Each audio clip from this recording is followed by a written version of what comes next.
Still going. Just hope everybody had a great summer.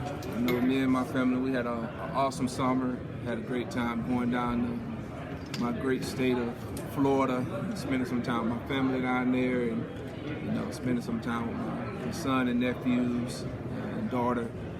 So the summer couldn't have went any better for the Spiller household, but also excited to get back to the grind that it's going to take to have a successful season.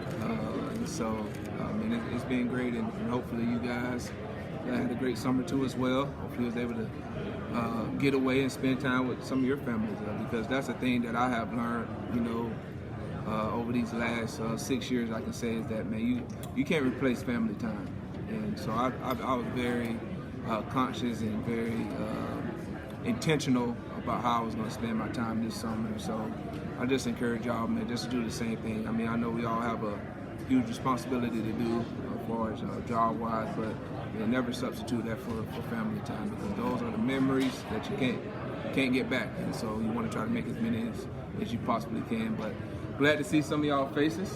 It's always great. This day is always awesome because you get to talk about football and about your position group and all that stuff. So it's always awesome to be here amongst y'all. So thank y'all for what y'all do. Coach, from the spring game to now, throughout that summer that you talked about, what was the one thing you felt like with your positions that you really wanted to improve on over the summer? Over the summer, I mean, I think as a whole, I think it was just continuity and brotherhood. I mean, obviously, individually, I gave each and one of those guys what they needed to improve on.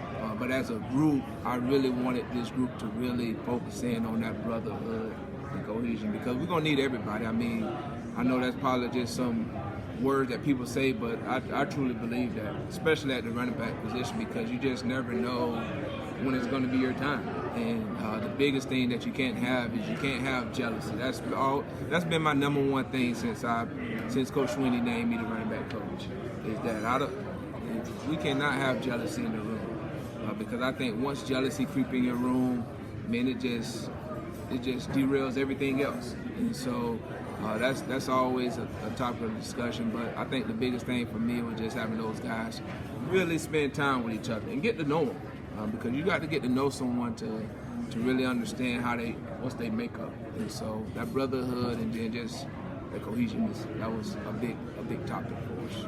How have the guys been able to keep all that together with everything that's went on the last couple of them? I'm not going to get into a whole lot of it because it is what it is, but how have you been able to keep the running back together dealing with adversity like that? Yeah, I mean, you just talk through those things. You can't shy away from it. You can't act like it's not out there. And so you talk through it and you let them get it off the chest, and then you just move on. And the biggest thing that I always tell people, especially in my room, is that, man, we got to have a horse mindset. And I love watching horse racing. If you ever watch them, they always have blinders on. And there's a reason that they have the blinders on, so they can't see what's going on the left or the right. They just stay focused straight ahead. And so, we can't control those outside stuff. We got to control the internal stuff, and control what you can control, and then just let everything else. I mean, it just happens. And so those guys, they understand that. They're appreciative of that, and they came every day the spring and worked hard, and then they done had a great summer. I haven't had any bad reports of those guys not handling their business. And so all those guys know what it's going to take to be successful individually, and then they know what it's going to take to be successful as a group. And so we just set some goals for the summer. All right, so gotta ask. This is off the record, non-football. Off the record, I got like 100 cameras in front of me. You talk about non-football related. All right, let's go that route. You talk about okay. So C.J. Spiller retires. Talk about blinders, horse racing stuff. Or we got a future Kentucky Derby guy in our future right here. Who, me? Yeah, you. Yeah, I think we do. Where I'm from, I'm really in horse country land. Ocala, Florida is like 30 minutes from my hometown. If any of y'all familiar with Ocala, I mean, that's really where it's horse country. And so when I'm on 75, that's all I see. And so That's one of my bucket lists. I've never been to the Kentucky Derby, but that's a bucket list of mine. And so one of these days, I'm gonna make my way over there to watch it because I just love it, man. I think it's thrilling, it's exciting. I mean, every year I watch it. If I don't get a chance to go next year, I'm gonna have a theme party at my home, and so I mean, I just love it, man. You just see those beautiful thoroughbreds just get out there and just go, and it's always that one horse that nobody thought would win. Right? Everybody always, in every sport that you always gonna have favorites, but it's gonna always be that one that nobody really understands, and it's gonna shock everybody. But the people that train that horse and that been with that horse every single day, they have belief, and that's all that horse needs is just that one person to believe. And that's the same thing in my world, is that we got a bunch of guys in our room, and all those guys bring something totally different, but they just need somebody to believe in them. And because I mean, this is different. This is college football. It's not high school. It's not Pop Warner. It's not middle school. And so they just need someone to believe in them. And that's what I try to really be intentional about, just making sure that I instill belief in those guys. And I do different little things to remind them, because sometimes people get lost in who they are, and so we have to do a good job of understanding who you are as a person. Is there one guy in that running back room right now that is starting to break away just a little bit, separate themselves? I mean, they all have done a great job, honestly. I think I wouldn't say they're just out there running like Secretariat right now. I think it's a good horse race right now, and the good thing is that we're finna get ready to start fall camp, so they get ready to walk back up to the stalls, and we're finna get ready to shoot that gun, and we'll see what happens. And so I'm excited about them. Hopefully they, the stuff that I gave them going into the summer, hopefully they've done a great job of working on that stuff and getting better as a player, and we'll see how they run their race. What's something about these guys, this group of players in this season that kind of separates and makes a difference on past seasons? Say it again. What's something with this group of guys, this group of players that you get to coach in this upcoming season that's different from past seasons? Well, I mean, I was just talking to Coach Zhao about that, and I was talking to a couple of my closest friends. I was like, honestly, this year reminds me so much of 21, right? Because I got here in 20, and it was Travis Etienne for all those years. Then when I took over in 21, it was like, okay, who was going to be that guy? The only experienced guy you really had coming back, honestly, was Lane J. Dixon, right? And then after that, you have Shipley for 3 years, and then Marfa. And so now, this year is kind of very similar to that 21, where it's like, okay, who's going to be that guy? You don't have the Shipleys or the Marfa, but man, I'm excited about all those guys in the room. They all bring something totally different to the table, and that's appealing to me. And they all hard workers, they all competitors, and they all got to have some toughness. And I think they showed that this spring. But then at the end of the day, man, it just comes down to just brotherhood. You got to have a brotherhood. You can't have what I call pillow talk. You can't have any of that stuff going on. And so I think if those guys really gel together and really come together and really have a great appreciation for each and every guy's role, I think we'll have a very successful season.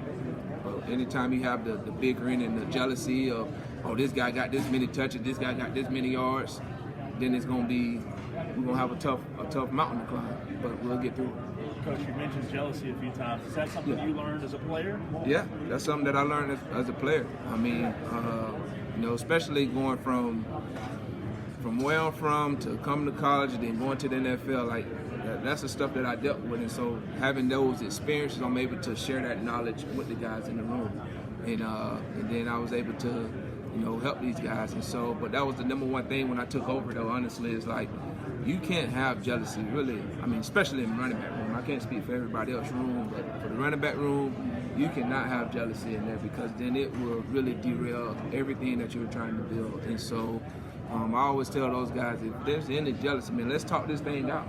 Like, if we're going to talk it out as a group, we truly say that we're a brotherhood, let's be a brotherhood, right? And so those guys, they understand that, so I'm not, saying something that they don't understand. They know that's always a big topic of discussion when it comes to my room.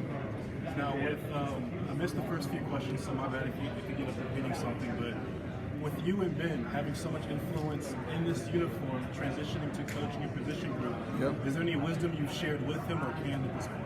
Yeah, that's what you should do. You share all your wisdom and the knowledge that you have as a player, that you went through as a player, to try to help these guys. And so I'm always trying to share those guys my wisdom and the knowledge and some of the experiences that I went through as a player to try to help them. And hopefully, everything I say probably ain't gonna stick with them, but hopefully it's one thing that'll stick and help them become a better player. And so I think each and every day I try to do that with my guys. Have you had a moment to reflect on last year, getting inducted in the Ring of Honor, seeing your name up there in the stadium, that moment? Have you taken that in yet, or how's that sit? I think maybe one day I did. Honestly, it was a great moment. I had a bunch of family and friends in town for it. It's something that it was just one of those goals that I wrote down when I was 6 years old. Honestly, and so to just really see one of those goals come to fruition in life, it was special. And so that's why I'm a huge believer into goals, and not just goals, but writing down your goals. Because it's one thing to have goals, but it's another thing to write it down. So that way you can see it on a day in and day out basis, right? And so that's what I try to tell my guys. Okay, what's your goals? And then they'll tell me. I'm like, okay, did you write it down? Because I need you to look at it every day. And then you have to ask yourself at the end of the day, did I become one step closer to achieving that goal? And so that was one of my goals. Not saying that get my name on the stadium. It was just one of my goals was to be one of the best ever to play whatever college I went to at the time. To be one of the best players ever. That was a goal that I wrote down at 6 years old. Another one was to really be the best high school player that came through my hometown at Union County. That was one of my goals. And so to see all those things come to fruition is hot, because a lot of people don't get opportunity to live and see those things happen. So for me to be able to do that and share with family and friends is awesome. CJ, a few years ago, piggyback off of that, a few years ago when you was inducted into the College Football Hall of Fame, I picked up the phone and I called Lake Butler High School. You did? And the secretary that I talked to remembered you very well, and I actually got to talk to your old high school coach. And Trevor actually asked you a question in the interview, and you kind of got emotional about it. So I don't want to get you emotional and everything, but you were obviously close to your grandmother and talked about going to Hardee's every morning, having breakfast before school, and the secretary of school reminisced about that as well as your coach. What do you think your grandmother would say to you this day and time if she was here? Specifically for this year? Just for your accomplishments. Accomplishment? She'll just honestly, she'll just tell me just remind me who I am. Just be who I am. Don't try to be nobody else. Remain humble. That was really her big emphasis on me growing up. And then just treat people the way that you want to be treated. And so, each and every day, I try to do that. I'm not saying that I'm perfect, but each and every day I just try to treat people the way that I like to be treated. I try to respect people. I have a great appreciation for what everybody does. And then I just try to remain humble. And sometimes it's easier said than done, but that's what it is, because that these gifts that I was given, I was given from my Lord and Savior. And I just try to do a great job of just making sure that I'm reflective of what He was able to give me. Talk a lot about brotherhood. Yes, sir.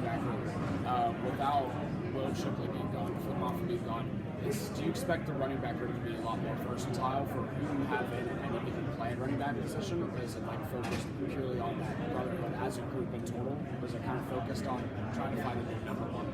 You got, good thing is we got great, healthy competition. Like you said, like the last really 4 years, you always knew you had Will Shipley, you had Phil Moffitt. This year, the big question is, who's going to fill those guys? And both of those guys are awesome. And I'm not looking for this group to try to fill those guys' shoes, because you have to be your own player, And so the good thing is that these guys, they love competition, and you got to embrace that.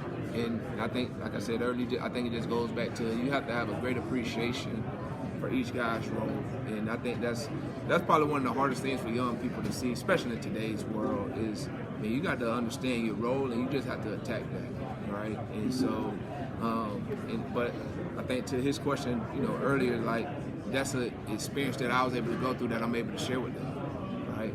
And so hopefully that's able to help. But I mean, I'm looking for. I love all those guys. I think, you know, anytime you get on that field, you represent, you know, your family. You represent, you know, this university. You represent this program, and then most importantly, man, you represent that RB room.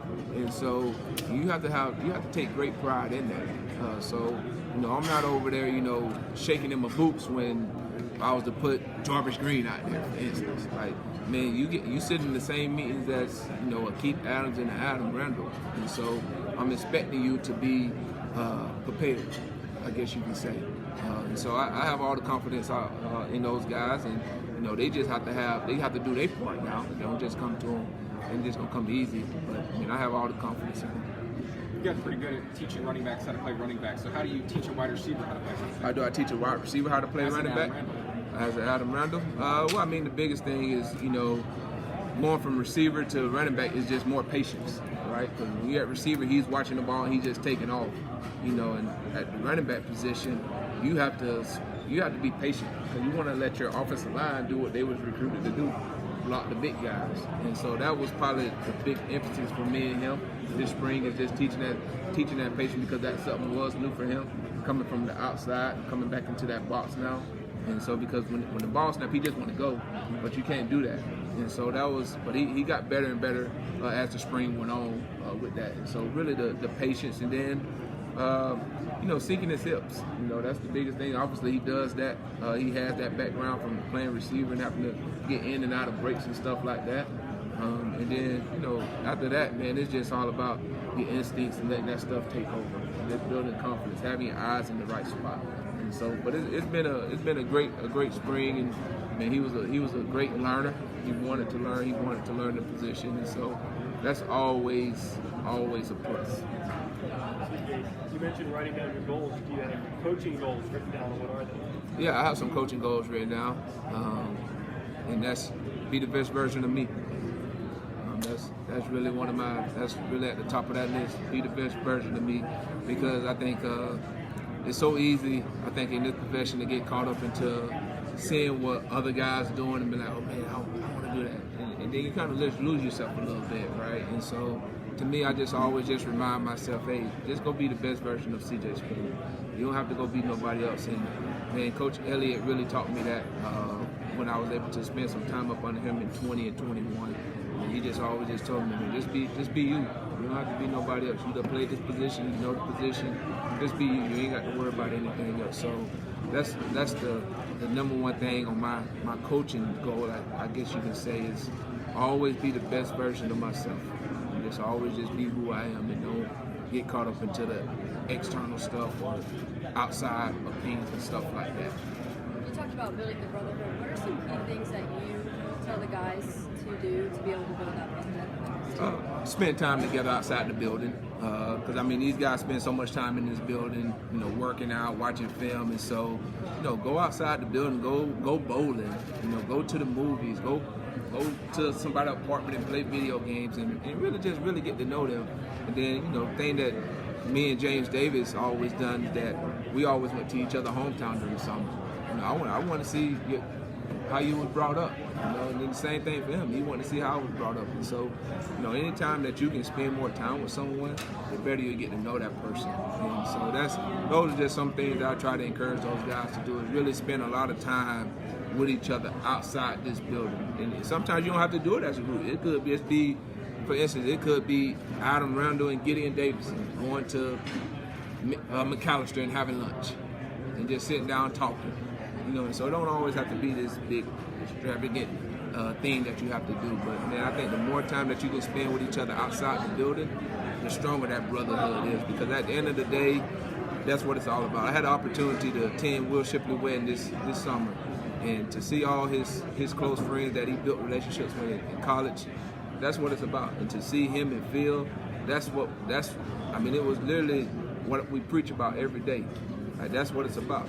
Man, being in each other's weddings and building that long time, that lifetime relationship with each other. And so that's what I want in my room. That's what I try to really preach every day, is that I want y'all to have a lifetime relationship. Like, I can pick up the phone right now and call James Davis.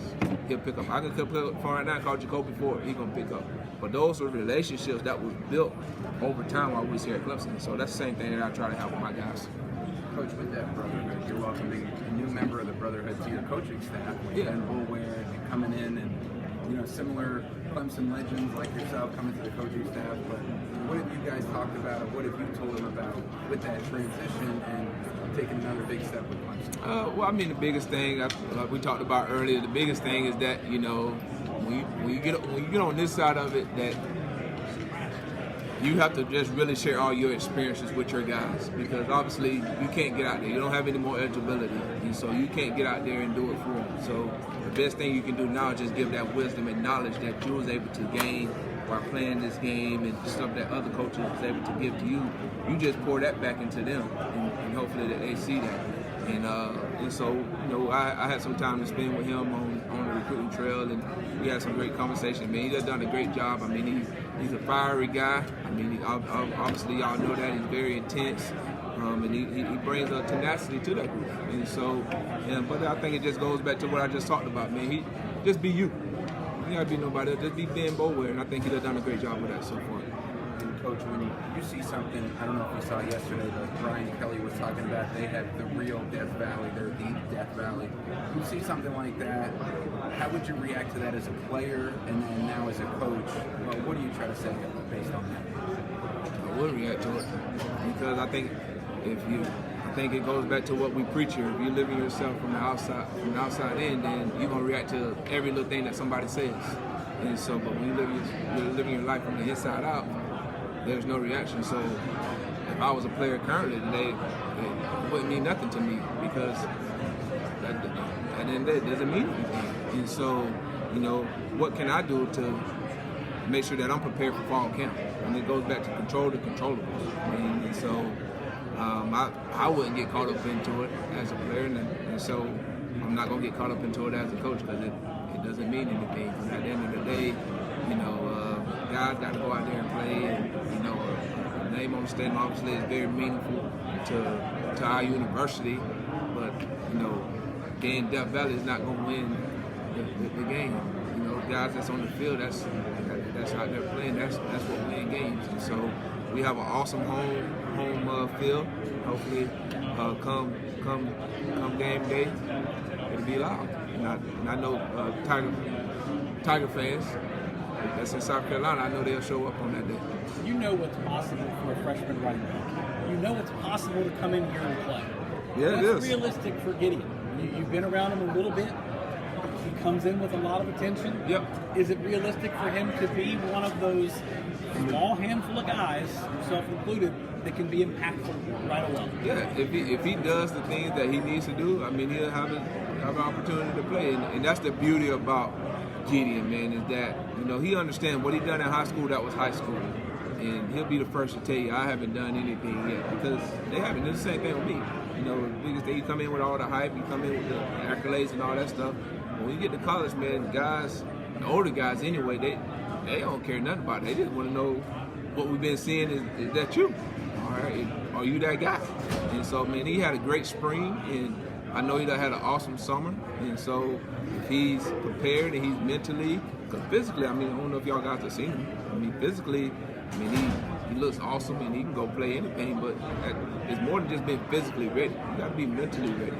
And so hopefully this fall camp, this is the first time he's going to go through a college fall camp. And so we'll see how this camp goes, but I'm excited for him. But if he can help us, obviously we ain't just going to leave him back there in the shoot and just say, hey, no, let's not do it. But if he can help us, we definitely going to use him. Game one's a big one. Is it realistic that he could be impactful in game one? Well, game one is a big one. Because it's the season opener. I think that's why it's a big one for us anyway. But after that, you got a ton of more games to play, right? And so, like I just said, if he's ready and he's mentally, yes, he'll get out there. I'm not going to sit here and say, oh, yes, game one, he's going to run out there. I don't know. I got to see how this fall camp goes. I got to see where he's at, how much he can retain, and all that stuff. But I know he's going to do a great job of putting in the work and trying to get himself ready to go for game one, which all my guys should be doing right now at this moment, is getting themselves ready to go for game one. And really not even game one, really for fall camp. right? You know, so but we understand that game want to be here soon, but really getting yourself ready for fall camp. Coach, what does Adam Randall bring to the running back room, and especially what does he bring to the passing game? Come on, Trevor, you know, Adam, man, he brings a ton of experience. When I say that, because he's the older guy, he's the oldest man in the room, right? He's been in this program for 4 years, now 5 years, and so he understands this program inside out. And then for him, it was just all about just learning the position, right? And so, and then he just brings the confidence. I mean, I think that guy, he brings a calmness to him. He doesn't get overwhelmed with stuff. He doesn't, panic when stuff happens. So I think he brings that to our room, especially when you got some young guys, right? And so he's able to talk to those guys about not getting into a panic mode. And so that's been awesome, having that veteran leadership come out of him. And he's done a great job with that, because that's not easy, going from one position to another position, because you don't really know how you're going to be walking. But man, my guys, they did a great job of welcoming him with open arms and really just teaching him and helping him. And then, as time went on, he kind of just, found his way, and then he just started speaking a little more. But that comes with just being a veteran. And so it's been great having him in the room, and he's a great kid, and I know he has a bright future. You had great hands when you got here as a freshman, and you're a big part of the passing game as well. But for him, that's a unique attribute for a running back. Yeah, and then for him, that's going to be an advantage. I mean, for him, because he comes from that world, so he understands coverages and all that stuff. Like running back, you want to get to that point. I think probably the best person I can probably say probably done that was probably Marshall Falk. I think just reading about him and watching videos, like he really had an understanding of the pass game and coverages and all that stuff. And so Adam, he has that, and so he's able to talk coverages with guys, and talk that language and help the guys out. And so that's been a big plus, having him in there. So that's been awesome. Coach, with the new season approaching, can you give us an example of one of your favorite coaching moments that you've had so far that brings a lot of excitement to this new season?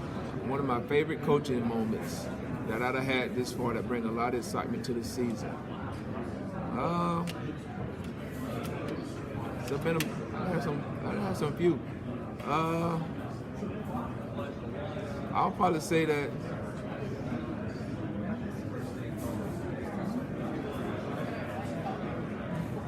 Keith Adams, the Wake Forest game, he ran a couple guys over. You get your juices flowing a little bit. So I watched that highlight a couple times. Watched Jay Haynes break the long one, as he said. I watched that a couple times. Jarvis Green against Texas. It worked out just like I told him it was going to work out. Watching him score his touchdown and being excited about him and seeing the confidence that springboard for him, that was awesome. Adam Randall, big kickoff return to set up the game-winning field goal in the ACC championship. That was a big moment. I know you wanted one, but I'm just kind of easy. His big toughness run, his physicality, that was awesome. When you were a younger back, did you wish that you were one of those guys like Keith Adams that could run guys over if you had to?